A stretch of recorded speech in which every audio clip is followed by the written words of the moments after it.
Hello guys, તો આજે છે સન્ડે અને આજે આપણે જઈએ છીએ એક સિક્રેટ લોકેશન ઉપર અને આપણા બધા મિત્રો ભેગા થઈ ગયા છીએ. આપણે બધા અહીંયા જવાના છીએ અને પછી આપણે લીધો છે આરે ભાગ, તો ત્યાં જઈને ભેળ પણ બનાવવાની છે.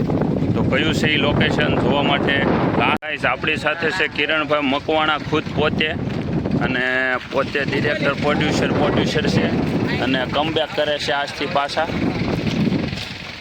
તો એમને પણ આરો લાઈક સપોર્ટ કરી દેજો થોડોક નાનો અમથો.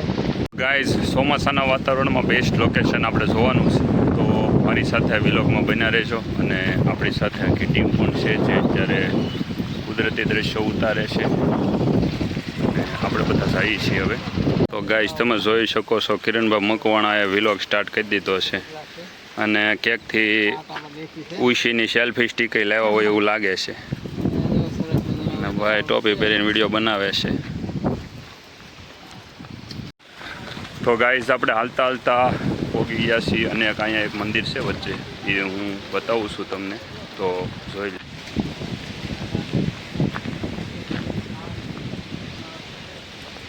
ગાઈઝ કિરણભાઈ આજ બહુ ફૂલ ફોર્મમાં છે ને વિલોગ ઉપર વિલોગ શૂટ કરવા લાગ્યા છે. આજ મને લાગે છે કે યુટ્યુબ હેંગ થવાની છે. આજ જોવો ભાઈના હાથમાં સ્ટીક, કાંઈ ઘટે જ નહીં. જો હવે આજ ભાઈ કોઈનું ભેગું થવા દેવાના લાગતા નથી એવું મને લાગે છે.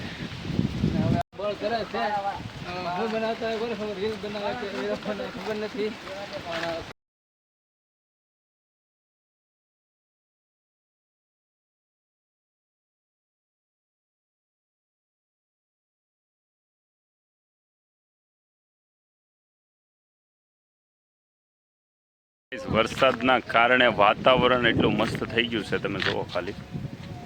અને ફૂલ જંગલમાં આપણે જઈએ છીએ અત્યારે. લાસ્ટ સુધી મારા વિડીયો આરે બન્યા રહેજો. તમને આજ એવી મસ્ત લોકેશન બતાવવાની છે કે તમને બધાને મજા આવી જશે વિલોગ જોઈને. ગાઈઝ અહીંયા રસ્તો થોડોક વરસાદના કારણે ખરાબ છે, તો આપણે હવે અંદર બાવળમાં હાલવું પડશે એવું લાગે છે થોડુંક, કારણ કે રસ્તો આગળ બહુ ખરાબ છે. વરસાદના કારણે અંદર સુધી જવાય એમ નથી અને જઈએ છીએ આપણે તોય.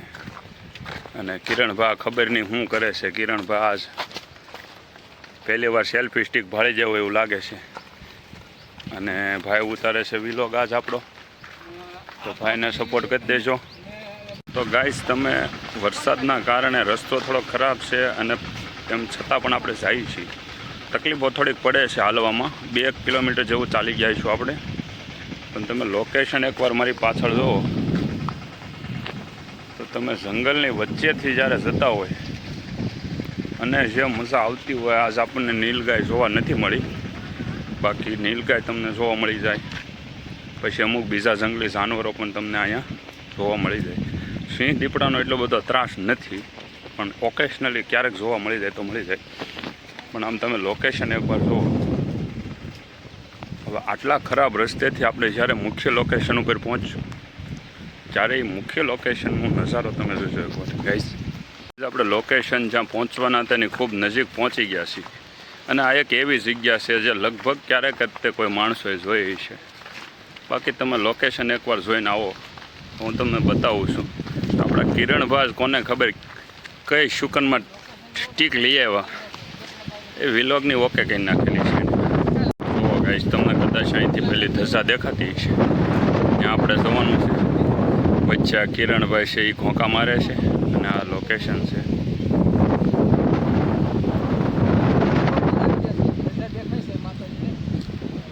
આ એક એવી જગ્યા છે જે તમે ગૂગલ મેપમાં પૂછ્યા ને તો ગૂગલ મેપમાં તમને કદાચ એનું લોકેશન નહીં મળે. એ અમુક જગ્યાઓ એવી હોય કે જ્યાં તમે જાતે જઈને એક્સપ્લોર કરી શકો, બાકી તમને કોઈ વિડીયોમાં કે કોઈ ગૂગલ મેપમાં તમને ક્યારેય જોવા નહીં. જશે નીલગાયનું ટોળું તમે જોઈ શકો છો અને ફિમેલ નીલગાય છે અને આપણે કિરણભાઈ તો એમનું શૂટ લે છે અને અહીંયા છે આખું ટોળું છે.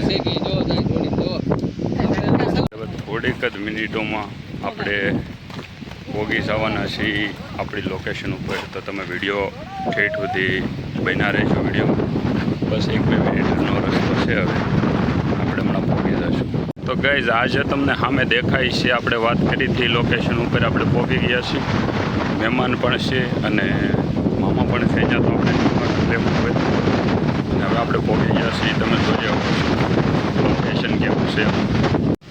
ગાઈસ તમે જો તળાજા તાલુકામાં આવતા હોય અને ત્યાંથી 2 કિલોમીટર દેવલી અને દેવલીથી 3 કિલોમીટર જેટલા અંતરે આ મંદિર આવેલું છે. ખોડિયાર માતાજીનું મંદિર છે. કોઈને પણ તમે કળતરાવાળા ખોડિયાર માતા કહો તો એ તમને અહીં સુધી પહોંચાડી દેશો. મંદિર છે મારી પાછળ જે તમને એક સેટ મંદિરને હું તમને આપું.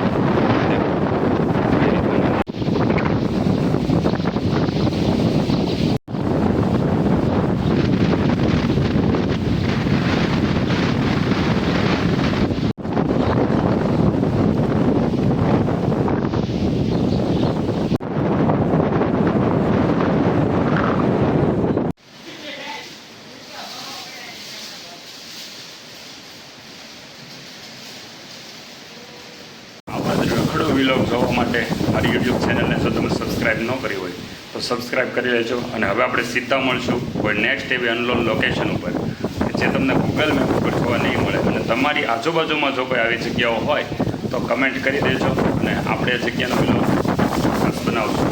મળીએ છીએ નેક્સ્ટ વિલોગમાં.